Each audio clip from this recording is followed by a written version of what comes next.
चुनाव में सभी पार्टियां उम्मीदवार अपने विरोधी पार्टी और विरोधी उम्मीदवार को घेरने और बढ़त बनाने के लिए खूब माथापच्ची कर रही है और सोच रही है कि कैसे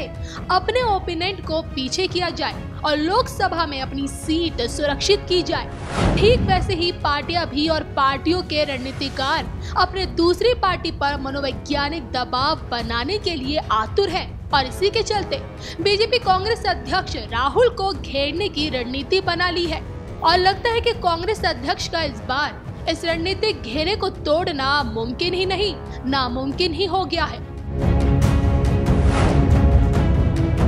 बीजेपी ने अमेठी की रणनीति में पहले तो अपने केंद्रीय मंत्री और राज्यसभा सदस्य स्मृति ईरानी को मैदान में उतारा और उसके बाद राहुल गांधी की घेरेबंदी तगड़ी करने के लिए उनके ही सगे संबंधी से अमेठी की घेराबंदी करवा रही है और इसी के लिए बीजेपी अपने केंद्रीय मंत्री और राहुल गांधी के रिश्ते में चाची मेनका गांधी को मैदान में उतारने का मन बना लिया है।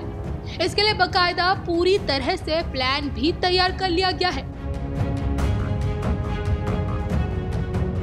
और वहीं जब इस बारे में मेनका गांधी से पूछा गया तो उन्होंने कहा कि अगर पार्टी कहेगी तो हम अमेठी में प्रचार करेंगे। पिछले 5 साल मोदी जी ने देश की सेवा की,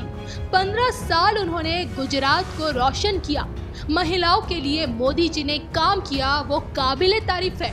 पार्टी कहेगी तो अमेठी में भी चुनाव प्रचार करूंगी। यहाँ पर एक बात आपको बताते चले कि संजय गांधी की मौत के बाद से ही मेनका गांधी और गांधी परिवार में अनबन रही है और बाद में मेनका गांधी परिवार से अलग होकर बीजेपी में शामिल हो गई और तभी से बीजेपी के सदस्य और कई चुनावों में बीजेपी का लोकसभा में प्रतिनिधित्व कर चुकी हैं और इस बार भी बीजेपी ने मां बेटे को सुल्तानपुर और पीलीभीत से टिकट दिया है। अब देखते हैं कि बीजेपी अपने घेरेबंदी में कामयाब होती है या नहीं, लेकिन एक बात तो कहनी पड़ेगी कि अमेठी में इस बार मुकाबला बड़ा ही दिलचस्प हो गया है और अगर दो महिलाएं मेनका गांधी स्मृति ईरानी राहुल गांधी पर भारी ना पड़ जाए, जो भी हो ये तो आने वाले वक्त में पता चलेगा जब 23 मई को रिजल्ट आएगा।